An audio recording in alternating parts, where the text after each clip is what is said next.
Before you even start chopping, you want to make sure that your cutting board is secure. A wobbly cutting board can result in your knife slipping and injuries happening. So an easy fix is to place a damp paper towel underneath your cutting board. You can also get a non-slip mat to put under the cutting board, or you can get a cutting board with grips.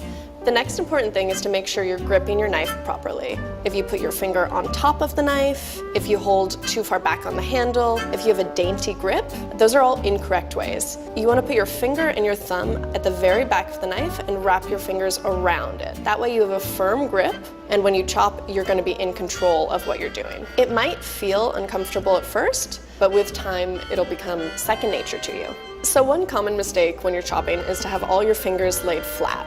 As you can see, my fingers are in danger of getting cut off. You actually want to form a claw so that your fingers go in and the knife will hit up against your knuckles as you're chopping. So with this claw, your fingertips are going to be protected the whole time, and it's actually going to give you support as you're chopping. Another common mistake is the slicing motion. If you just chop really aggressively down like this, you're not going to get a nice, even cut. You really want to do a rocking motion when you cut, going back and forth with the knife.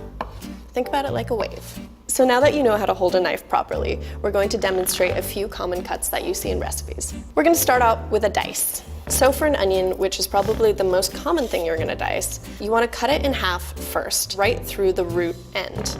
So the next step is to peel the outer layers, making sure that the root end is still intact. So with dicing, you want to make sure that the flat side is down, so it'll give you the most stability. Making sure we have that claw grip, make a few incisions horizontally into the onion.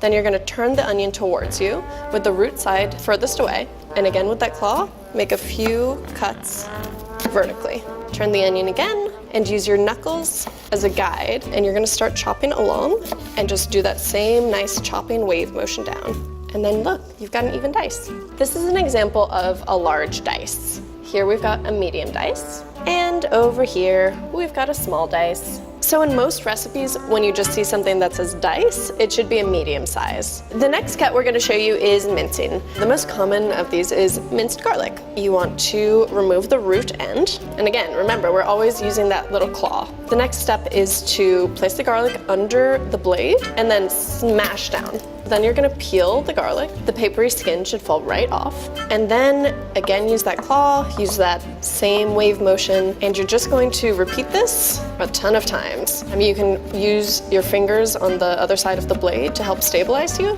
and then gently scrape it off. With mincing, the finer the mince, the more flavorful your dish is going to be. And it should really be tiny. Anything bigger than this would be a fine chop. Similar to dicing, mincing